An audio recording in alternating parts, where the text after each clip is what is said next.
kuari bae ge nanya ka kiai kumaha eta teh ngeridit teh meunang apa henteu henteu ngerenyet sakitu ngeunah-ngeunahna ngeridit sakitu nikmatna aya deui nu nanya kiai kumaha urang lamun nenden duit di bank didepositokeun kurang dicokotan bae bungana haram apa halal haram neraka teh balik bae ka imah kiai kejem amat padahal mah kumaha kurang hebatna kumaha kurang ngeunahna sistem kos kitu teh urang teh panenden duit tajuk urang anakan pan eta teh dipake usaha ku batur teh naon bedana jeung mudharabah naon bedana cek jana teh jeung musyarakah kok pake jeung haram sagala rupa mun dibejakeun tasuku bakalna ngelemet bae di tukang ngomongkeun kiai teu eureun kiai we dituturkeun teh mah ngaharamkeun kredit ngaharamkeun bunga bank segala ngaharamkeun kapiting segala ngaharamkeun alah ulah pan tadi nanya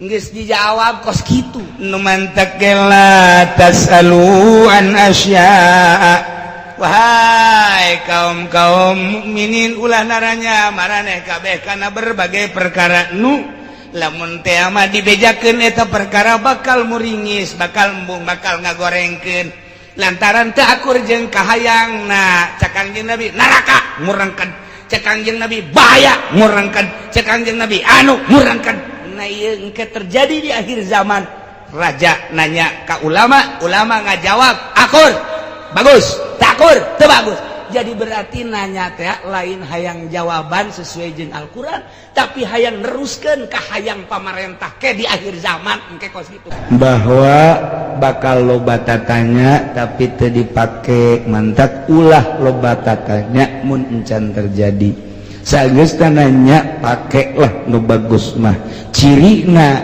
bakal natereh kiamat terlalu loba nanya tapi teu dipake salah satu tanda deket jasa terjadi kiamat naranya teu eureun tapi nu make eueuh Allahumma sholli ala sayyidina Muhammad wa ala ali sayyidina Muhammad ya ayyuhalladzina amanu la tas'alu an asya'a in tubdalakum ya ayyuhalladzina amanu eling-eling jelema nu ariman la tasalu an asya ulah nararanya maraneh kabeh tina berbagai perkara nu intub dalamun dilahirkeun dijelaskeun tudar lakum karajen kabeh eta perkara tasukum bakal ngagorengkeun bakal ngarewaskeun bakal ngaijidkeun karajen kabeh lantaran dina eta perkara teh aya kamasyakatan aya kabeuratan ieu mah kieu Kangjeng Nabi pidato ceramah khutbah cek Kangjeng Nabi saluni sok geranaranya maraneh kabeh ka kaula wallah demi Allah idza sa'altum di mana arajeun naranya ka kaula dina berbagai perkara nah ku kaula bakal dijawab madum tu fi maqami hadza akhbartukum madum tu fi maqami hada kula bakal nyaritakeun ka anjeun selama kula aya di dieu didinya langsung aya sahabat anu anangtung jelema baduy nangtung nanya ka Kangjeng Nabi cek eta jelema man Nabi ya Rasulullah saha Bapak abdi ya Rasul coba lamun bener-bener Tuhan Rasul abuka Hudzafah bapak maneh Hudzafah ya bener cenah teh Muhammad tinyahuun ke bapak aing tapi nyaho deui nu saurang nanya ya Rasulullah ayeuna di mana makani tempat abdi engke di mana Kangjeng Nabi neraka maneh mah langsung tungkul jadi kos karari ieu cenah nanya urang nu nanya deui di mana tempat bapak abdi nu geus maot cek Kangjeng Nabi bapak maneh di kuburna di anu kemudian kuari keur disiksa engke jaga bakal ka neraka kideug kabeh mantak Sayyidina Umar langsung menangtung raditu billahi robba wa bil islami dina wa bi Muhammadin nabiyya wa rasula lantaran ieu ditanya naon bae ngajawab ditanya naon bae nyaeun karena hal-hal anu gaib nyawan. Waduh lain luar biasa cek Sayyidina Umar, raditu billahi rabba wa bil islami dina wa bi Muhammadin nabiyya wa rasula. Sayyidina Umar cek Kangjeng Nabi, ijlis ya Umar, ijlis Umar. Sayyidina Umar geus teu katahan ku cinta-cinta ka Kangjeng Nabi. Ditanya naon bae kos itu. Jawab Kangjeng Nabi. Pelebah pas Kangjeng Nabi khutbah diteruskan cek Kangjeng Nabi, innallaha farrada alaikumul hajja fahujju.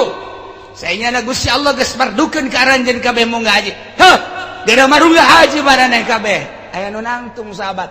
Aku amin ya Rasulullah. Apakah tiap tahun ya Rasulullah? Kangjeng Nabi teu jawab. Aku amin ya Rasulullah. Kangjeng Nabi teu jawab. Sakali deui aku amin ya Rasulullah. Apakah ulah tahun? Cicing Kangjeng Rasul. Cek Kangjeng Rasul lamun kukula dijawab niscaya ieu munggah haji kudu unggal tahun. Andai kata unggal tahun dipardukeunana atuh moal mampu maneh komo di Indonesia mah daftar ku ari 6 tahun ka hareup karek berangkat. Daftar ku ari 7 tahun karek berangkat sedengkeun dituntut kudu unggal tahun. Bahaya kata Kangjeng Nabi. Langsung terjawab. Turunlah ayat. Ya ayyuhalladzina amanu wahai jelema nu ariman la tasalu an asya ulah sok naranya maneh tina berbagai perkara nu lamun dilahirkeun dijelaskeun ka aranjeun kabeh bakal ngamurengkeun tasukum ngagorengkeun ka anjeun ngabahayakeun ka anjeun lantaran jawaban-jawabanana loba nu katengal-tengeunahkeun. Kuari bae ge nanya ka kiai kumaha eta teh ngeridit teh meunang apa henteu? Henteu. Ngerenyet. Sakitu ngeunah-ngeunahna ngeridit. Sakitu nikmatna. Aya deui nanya kiai kumaha urang lamun nenden duit di bank didepositokeun kurang dicokotan bae bungana haram apa halal? Haram, neraka teh. Balik bae ka imah. Kiai kejem amat. Padahal mah kumaha kurang hebatna kumaha kurang ngeunahna sistem kos kitu teh. Urang teh pandenden duit tajuk urang anakan pan eta teh dipake usaha ku batur teh. Naon bedana jeung mudharabah naon bedana cek jana teh jeung musyarakah kok pake jeung haram sagala rupa mun dibejakeun tasuku bakalna ngelemet bae di tukang ngomongkeun kiai teu eureun kiai we dituturkeun tah mah ngaharamkeun kredit ngaharamkeun bunga bank segala ngaharamkeun kapiting segala ngaharamkeun alah ulah. Pan tadi nanya geus dijawab kos kitu kuari teh apa ieu teh keur naranya pas alu ahla zikri in kuntum la ta'lamun nanya ngan nanyana berjamaah diuk ngaji berarti keur nanya ka kiai nya jelaskeun hukumna cak kiai teh haram teh kredit balik we ka imah kiai si kos kitu jasanya era naing mah kuari teh pan di dunia kuari keur usum ngeurit ku diharam-haramkeun ku kiai lah teh mah kiai ortodok mah kos kitu. Ya sudah ngaji deh ka ditu. Sanu nitahan atuh. Sanu nitahan sia-sia nu datang ka dieu aing nitahan tan teh janten aing mah. Ulah sia mah. Aing masih kene beuki kana kos kitu balos jeung Kiai Golkar bae ngajina ka ditu. Jeung Kiai Golkar, jeung bupati, jeung camat ngajina kos kitu sarombongan neraka teh mah. Moal kebel ieu moal. Moal teh mah paling gurubuk ya 50 tahun lah. 50 tahun akhirat. Cek camat teh waduh sombong amat sekali-sekali lah. Kadi loba camat nu ngaji kan. Pasar Kemis sok ngaji sekali-kali. Jenengan bae ngana katakol mal ngaji aing Allah kege pindah sia teu ngaji ge. Aing mah teu berat ku sia hiji. Teu berat ku sasaha. Daek sia nuturkeun aing Quran ulah ka aing na ka Quran teu kudu sasalaman jeung aing. Diuk mawa sate balik. Teu kudu jeung kiaina mah. Dikeuneun ka tukang sate duitna ku sia. Geus mun hayang bener mantap loba ku ari camat nu ngareje nyumput embung ka nyahoan. Ai bener mah hayang ieu nya na ge. Jero hatena mah nuranina mah bener hayang. Ngan embung ka nyahoan aing pan aing mah camat cek cenah teh. Embung loba nu ku ari make kumis palsu aya. Emang aing teh nyaho aing. Ajar teh nyaho.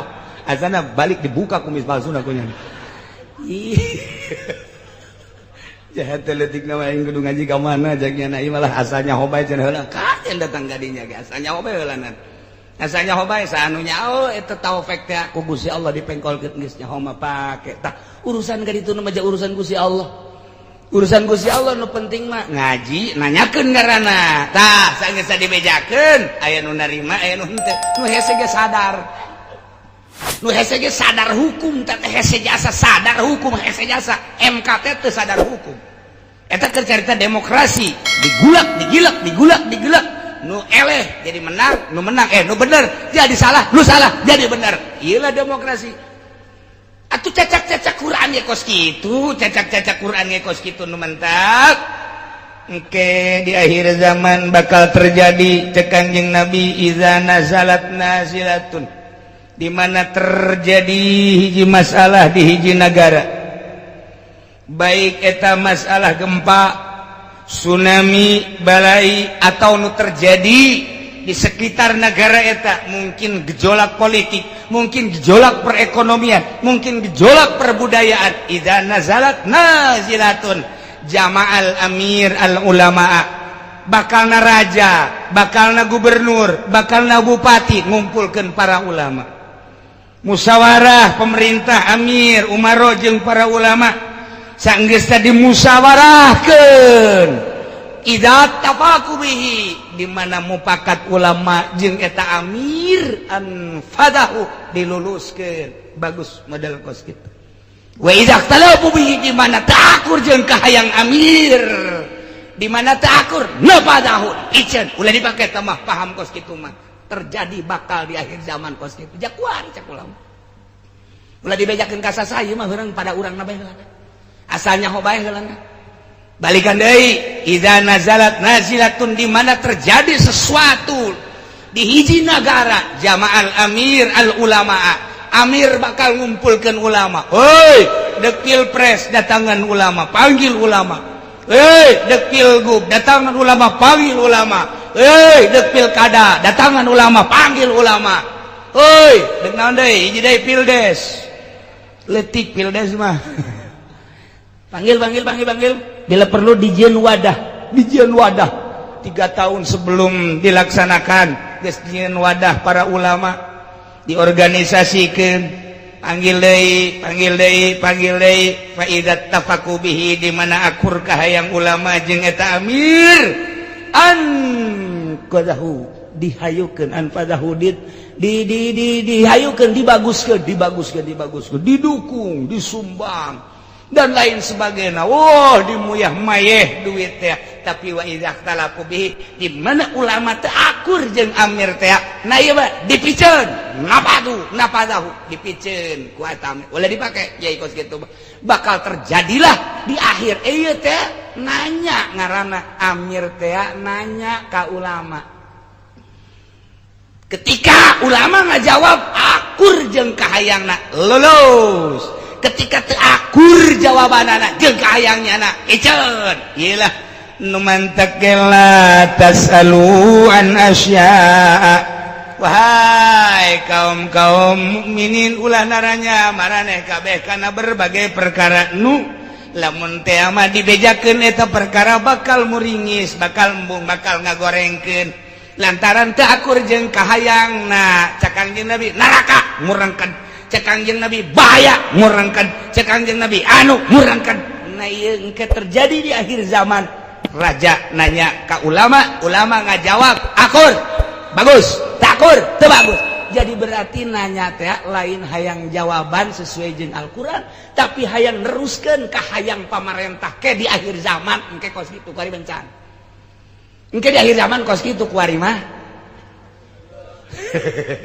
di akhir zaman teh kos kitu kuari mah siata nu ngajawab lain aing besi pajar aing kos karari itu datang ulama dijieun wadah kebutuhanana terus ditolelir ya Allah ya Rabbi kuhina ulama jualan keulamaan hanya untuk sebuah seseorang hanya untuk sebuah keagungan hanya untuk sebuah mobil hanya untuk sebuah sekupi.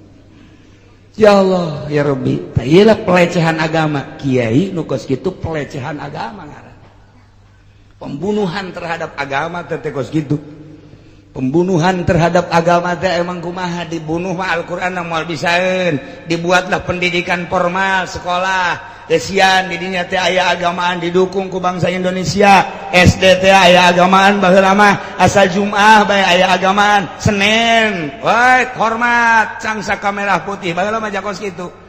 Jumat Kemis aya teh aya agamaan sanggeus Kemis henteu Jumat doang sanggeus Jumat ge geus henteu doang teu bahasa Arab baheula mah aya di SD kuari geus teh aya.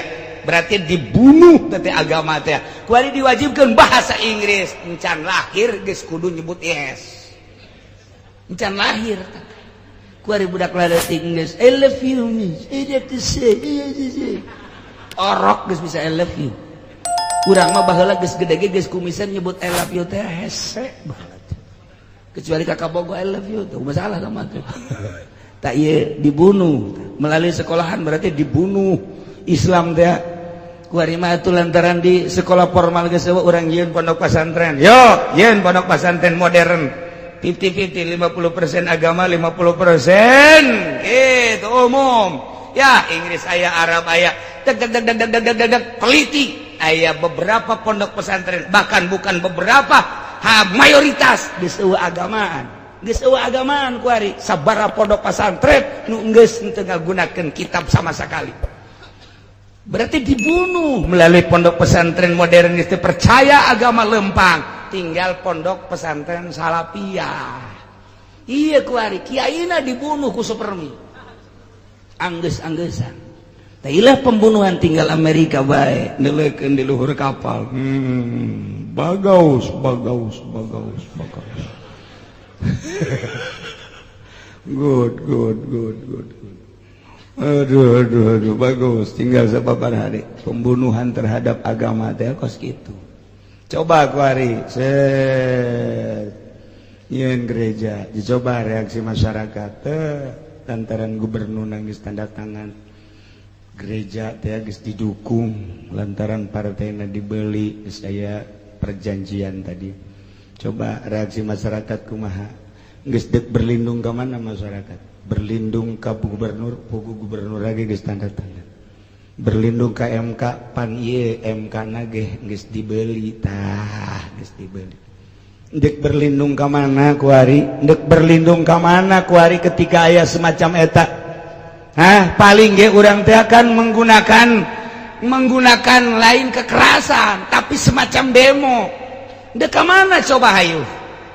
Demo teh kan capek ka DPR kan geus dibeli kamari geus jual beli. Otak pasang tah otak pasang tah otak kudara ria pasang. Hayu dek berlindung ka mana? Sok beuna. Mulai datang tokoh masyarakat kiai, aduh kumaha ya pembangunan gereja.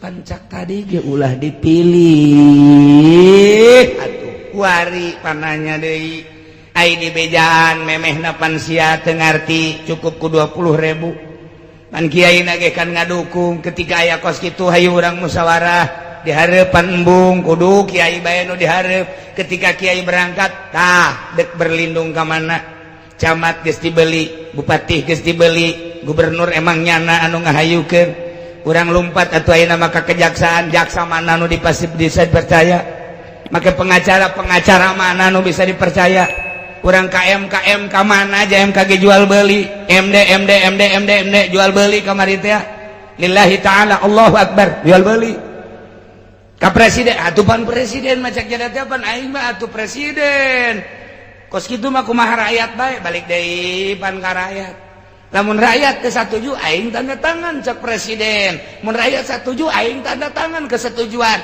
sok olah dihandap berangkat deui ka camatna diganti nu keur ieu dedek diusir diganti ku ari bangun boga kekuatan pan camat sakabupaten saprovinsi geus dibeli dek camat mana nu boga albab dek bupati mana nu boga albab kaditu ieu bakal dipergunakeun selama 5 tahun masa jabatan atut teh bakal kos kitu ulah gandeng-gandeng ieu mah pada urangna bae engke bejaan deui di ditu kitu deuk kumaha tah sia teh otak teh teu dipasang tah kos kitu naudzubillah min zalik anya Supermi coba ayo sia sekupi naon deui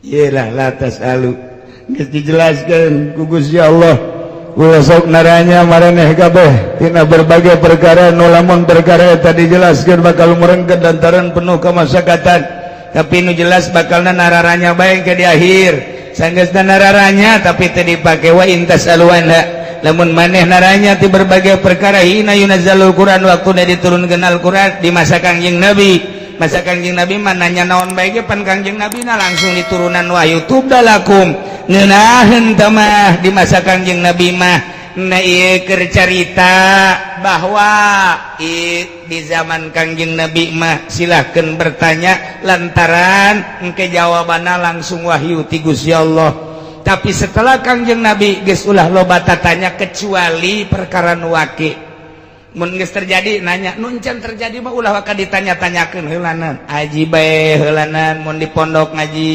heulanan mun di nagara raji heulanan nu nyahona nu ngararaji we hungkul kekeus terjadi aya hiji perkara kakarak dimusyawarahkeun mestina kitu teu meunang waka dijawab lantaran murengked engke kabelah dituna kitulah pala tasaluana qadafallahu anha Allah geus ngahampura tina pertanyaan anjeun anu geus makeun bae pala taudulah balik deui wallahu ghafurun halim Gusti Allah maha ghafur maha halim ye ku Gusti Allah dibere sinonim qad sa'alaha qaumum min qablikum nyata naranya ka para nabi kaum memeharanjeun kabeh aju disubadanan kudabina tapi setelah disubadanan summa asbahu biha kafirin umat Kangjeng Nabi Musa naranya ka Kangjeng Nabi Musa umat Kangjeng Nabi Isa naranya ka Kangjeng Nabi Isa umat Kangjeng Nabi Soleh naranya ka Kangjeng Nabi Soleh di zaman Kangjeng Nabi Soleh naranya tentang onta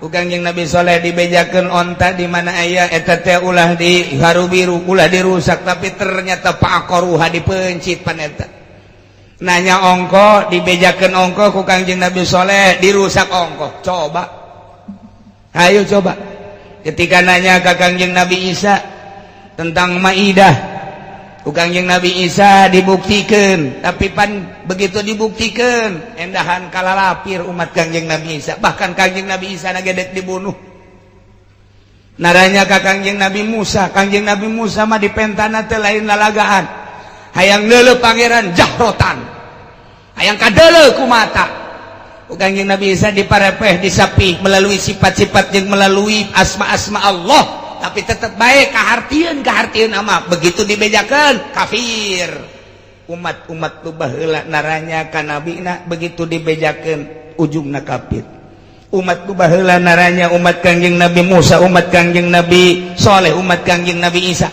termasuk umat urang umat Kangjeng Nabi Muhammad sallallahu alaihi wasallam naros ka Kangjeng Nabi tapi ketika teu akur jeung hatena kalalapir tah contoh bahwa lain di umat anjeun bae Muhammad umat nu baraheula naranya tapi setelah dibejakeun summa asbahu biha kafirin ujung-ujungna maranehanana teu percaya kalalafir tah ieu teh bakal dilanjut ku umat Kangjeng Nabi urang Kangjeng Nabi na dipundhut ku Gusti ka Rafiqil A'la kemudian dilanjut ku para sahabat di sahabat dilanjut ku para tabiin masa sahabat jeung masa tabiin masa tabiin geus selesai runtuh geus setelah keruntuhan kitu Turki belum bangkit deui ku ari encan bangkit deui Islam teh encan bangkit deui kejamna luar biasa kafir Yahudi baheula mah baheula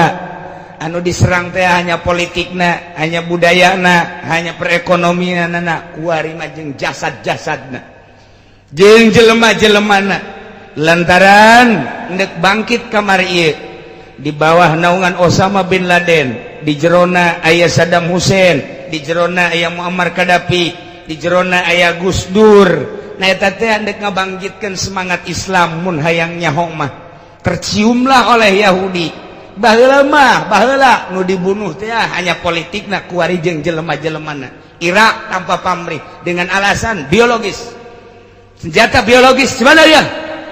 Ternyata di Irak tetap baik dibombardir. Aya dibombardir, dibombardir. Sarua baik. Sebab lawan ndek ngabunuh Saddam na ieu mah. Sebab Saddam teh ndek ngebangkitkeun Islam. Libya dekuku make Libya Muammarna ieu teh anu endek dibunuh teh lantaran nyana endek ngabangkitkeun Islam. Osama nu dek dibunuh triliunan dolar ajeun teuing lantaran nyana nu dek kaluhurkeun Islam.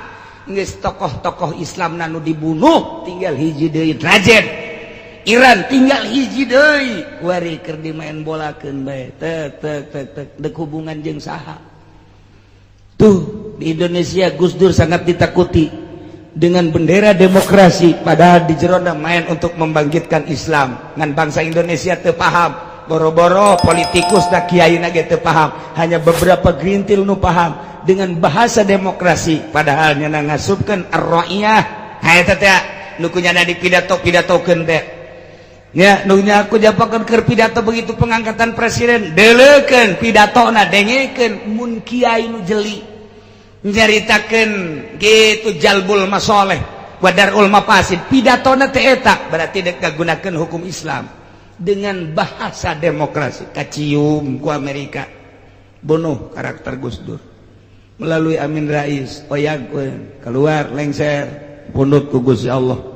Saat ieu negara mana anu dek ngabangkitkeun Islam dele di Iran dele di Pakistan apa aya dele di India apa aya dele di Irak apa aya dele di Saudi Arabia pangheulana di Italian dele di Turki apa aya dele di Spanyol Uzbekistan Afghanistan dele di Indonesia mana hanya kieu-kieu doang kan urang di wadahan mah teu bisa boro-boro dek kalawan Amerika ngalawan pemerintahan sorangan anae urang teu mampu geus teu mampu tah Islam teh kuari teh keur bener-bener prihatin amul hazan urang teh di dunia kuari teh suara Islam teh geus eueuh nu kaceuli kabari keur zaman Osama masih keneh mendengung Islam keur zaman Saddam Hussein mendengung luar biasa Libya mendengung luar biasa kuari dengungan Islam mana Quran teh ngan sakadar dibaca Quran teh ngan sakadar dimusabaqahkeun dibere piala selesai tapi diamalkan mah teu bisa. Kobo di Indonesia mah. Wow, geus dikaluhan jasa ku Amerika bertekuk lutut urang mah di Amerika teh. Teh ieu keur carita iraha bangkit dati. Wallahu a'lam. Urang bisa kieu-kieu bae teh nyaritakeun Islam teh bisa kieu-kieu bae. Lantaran naon? Kiaina kemeh. Anu sulit untuk mendirikan Islam lantaran lamun dihitung kurang cek kiai atuh bae ya sepungku butuh cek dapur teh ngempul mayan cenah aya Golkar mah datang sok aju mere guriwel teu kuat tapa baheula mah jadi kiai teh tapa heula ulah di zaman kewalian di zaman kamari Syekh Nawawi Tanara tapa 3 tahun di gua Syekh Nawawi Mandaya tapa 3 kali 40 poe. Kemudian aya di urang Syekh Asnawi Caringin tapa heula manehanana. Di gua aya guhana sarua bae. Kuari ge lamun kula diajak ka ditung ke aya ngaran guhana. Ieu urang ka ditu. Deukeut tadi dinya tadi guha tadi.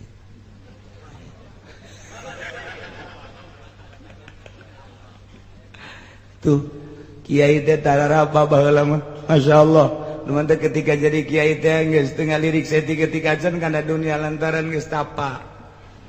Kuari mah memang diseja hayang jadi kiai teh hayang dimuliakeun hayang dibere. Nah ieu nu bahaya ge komo eta mah kiai modern mah emang geus rapi susunan-susunanna ge. Siap nyen proposal geus lain kiai tuturkeun. Ieu keur carita Islam teh keur bener-bener terpuruk di dunia. Mentak lumayan aya Islam khuruj engkeuy-engkeuyan lain di urang bae di dunia eta teh nyana teh ka Afgan nyana teh ka Amerika Latin ka Amerika Tengah termasuk nyana ka Jerman termasuk ka Itali ka Roma eta Islam khuruj teh di urang teh kos kara itu engkeuy-engkeuyan masak di masjid masak jelek kelas internasionalna salah apa henteu kiai ai salah henteu bener tante bener ge kurang kunaon gitu dakwahna nu salah encan pas dakwah nyana dakwah aju ninggalkeun keluarga eta nu salah adapun perjuanganna bisa angkat jempol aya masjid di Perancis aya masjid di Jerman aya masjid di Amerika ieu wasilah daripada Islam khuruj kunjungan ka ditu Kemudian perjuangan-perjuangan berbagai organisasi diantaranya HTI. Padahal eta teh anak buah Amerika kene. Tapi wallahu alam, di satu sisi nya ada dikendalikan, di satu sisi aya perjuangan anak ulah waka di sarua. Tapi kuari kurang diamati organisasi mana atuh nu keur berjuang. Al-Qaeda geus tumbang. NU kuari dikaluhan. Muhammadiyah geus sakikituna beh teu bisa ka luar negeri, jadi bisa ka luar negeri mah NU di urang teh. Muhammadiyah mah teu bisa. NU teh bisa ka luar negeri, NU teh lumayan sakitu. Tapi pan kuari geus di Australia. Gede malah matalina teh. Gede geus teu bisa. Secara internasional Al-Qaeda geus eueuh. Diteroriskeun kabeh kiai santri kabeh umat Islam ku Amerika. Kuari teh keur kos kieu kaayaan urang. Tapi orang nyaho nurani masyarakat bae itu sebenarnya nurani nu murni. Tapi kemurnian teh ketika naik bae kaluhur mentol. Nu tadi teh teh bae ieu mayoritas Islam dek yin gereja di dieu encan layak sebenarnya menyin gereja. Kurang teh kan diperjuangkeun dengan nurani kan lantaran urang teh ieu teh nyaho encan pas lingkungan dieu mentalah urang dukungan ka camatna geus dibeuli. Minta dukungan ke bupati teh apa geus tanda tangan leuwih ti heula. Minta dukungan ke gubernur, pan gubernur kamari ge dihayukeunana ku partainyana. Urang atuh ayeuna mah langsung bae hijrah ka ditu ka MK pan MK na ge geus ngasahkeun ka gubernur eta dibeuli atuh ompong MK. Dek lompat ka mana nurani urang henteu tersalurkeun. Ieu lah bangsa Indonesia. Lamun urang lamun nyaho berarti urang teh teu merdeka atuh anak kitu mah lantaran teu bisa nyalurkeun nurani urang. Bangsa Indonesia mayoritas Islam tapi dikungkung di jerona demokrasi. Nu demokrasina teu jelas kuari teh. Geus sabaraha abad urang demokrasi kos kieu bae. Na ieu mah sakadar ieu urang berpikir kajeun di negara demokrasi ge asal demokrasina nu bener. Tapi dia datang ke mana coba? Saha pemimpinna coba? Ya sakedeung deui urang bakal pilpres, kula geus boga calon. Geus boga kula calon, leutik kuru deui, bengek deui. Urang mana cenah ge? Urang Cilongok aya nek dicalonkeun. Teu tamat SD-na ge. Atuh naonan cenah? Ya urang nyin presiden di alam mimpi bae geus pokona mah. Tokoh kuari nu bakal presiden geus jakadele jasa kurang Prabowo. Kos gitu keayaan. Kemudian aina Pello. Ingat ka Gus Dur Bev? Yes, sudah Pello eta. Kemudian atuh Wiranto, sosokna kan eta. Kemudian Abu Rizal, sosokna eta. Anu ku Amerika ku ada dititah jadi presiden di Indonesia ditekan Suryani. Wanita ditekan ku Amerika, kamu harus jadi lantaran geus aya kieu jeung Amerika. Walaupun bagian sedangkan kan eta kena kasus lompat ka ditu teh kapan eta teh kena kasus nyana teh titah turun ke Indonesia supaya jadi presiden tanggung jawab urang kabeh. Ayo coba tah eta kos gitu. Sementara SBY hayang jadi presiden deui minta dukungan ka kiai. Ayo coba mun teu presidena nu naek pabajikanana deuk jadi naon negara urang. Ulangan sakadang nyaritakeun geus aya 10 anu sing kaliwer hayang jadi presiden teh di luhur sing kaliwer sing suliwer teh sing kaliwer sia cicing bae de ongko sing suliwer atuh kitu sing kaliwer 10 geus aya 10 sing kuliwer nu hayang jadi presiden. Masyaallah sosokna nu kos karari sedih kula mah kahareupna bakal kumaha ieu bangsa. Urang teh bagian daripada rakyat Indonesia boga hak. Jangan bangkitkeun semangat bangsa, jangan ngadirikeun agama terutama di atas negara. Lantaran agama teu bisa kaluar ti negara. Teu bisa kaluar da kumaha ge, tapi contona tah sosokna nu kos kalaritu masyaallah. 10 sing kaliwer tah sing suliwer. Tah eta tekan Amerika Suryani harus jadi. Aduh luar biasa aya deui ku ari tokoh TNU nu dititah jadi presiden. Dititah ieu mah tokoh NU luar biasa profesional. Dititah. Ta ieu teh dititah teh murni apa henteu lantaran nu nitahna ge ieu teh politikus ulung deui. Sok sieun deui we di sarua we deui. Colok irungna colok. colok asal aya bae NU hadir dirinya, ilu hadir, ilu berkompetisi di Muhammadiyah geus aya kuari dicolok supaya naik hiji di NU supaya aya naik hiji partaina geus dijelaskeun teh kuari dimasalahkeun PKB na ge nu mantak ieu ni Gus Dur nyieun deui eta tah jangan harapkeun seseorang anu bakal nempel ka partai ini. Tapi pan ieu teh jelas kula bakal dibejakeun ada jelemana 10 sing suliwer nu tadi geus aya 7 tinggal 3 deui NU Muhammadiyah hiji deui urang Cilongok nu kuru nu bengek asana eta nu kaing dijadikeun lah pokona deuk kumaha ieu negara. Masya Allah ieu mah jang bahan balik ka imah berpikir deuk kumaha coba urang ayo jol bae Golkar. Assalamualaikum. Waalaikumsalam. Kiai keur naon? Teh keur kieu bae. Surat. Poe Senin mah nek anu silaturahmi ka di saha itu tokoh pengurus Golkar itu. Oh masalah. Barang kade nu mere duit na sabaraha duit. Atuh kiai anu sabaraha. Pangabangunkeun pondok bae ceuk. Yang sabaraha tingkat kiai. Itu tambah sabaraha tingkat bae geus kuat. Jeung majelis mobil we hiji kecil tama guys dek berjuang tadi nama dek nanjerkeun agama presiden datang Golkar leeh hiji aya deui kiai teger didatangan deui ke ku petilu an petilu teh geus serangkai dua didatangan deui ke ku Nasdem tilu datangan deh ku Hanura opat datangan dek mana ieu dek mana Masya Allah iyalah Indonesia teh kos kieu Gusti Allah kalang kitu ge kula mangan sakadar nyaritakeun sakadar rakyat leutik urang mah sakadar sakieu we hungkul ngan ngaharepkeun teh Indonesia teh tetep kos zaman Bung Karno gitu tapi iraha jadi tokoh-tokoh naja lain barodo nu sebenarnya mah jebolan teh jelendang Pentagon. Pentagon di mana emang? Itu tuh deket Cikupa. Di UCLA Universitas California. Jurusan California ge lain saya 3 Indonesia teh. Masya Allah. Loba jasa. Jebolan California, jebolan wah luar negeri tapi begitu datang ke Indonesia teu berdaya.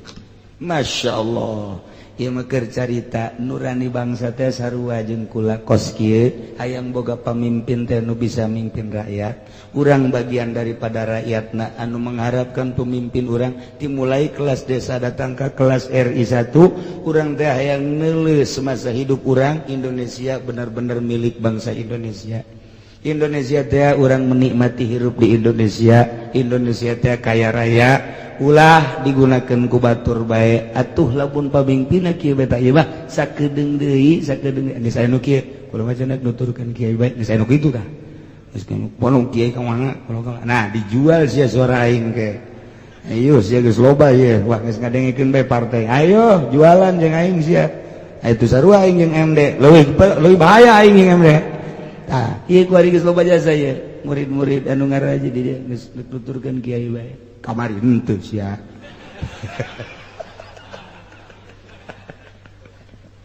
Masya Allah, saya cerita bahwa bakal loba tatanya tapi teu dipake mantak ulah loba tatanya mun encan terjadi. Sageusna nanya pakelah nu bagus mah. Cirina bakal tereh kiamat terlalu loba nanya tapi teu dipake. Salah satu tanda deket jasa ka terjadi kiamat naranya teu eureun-eureun tapi nu make eueuh. Wallahu a'lam.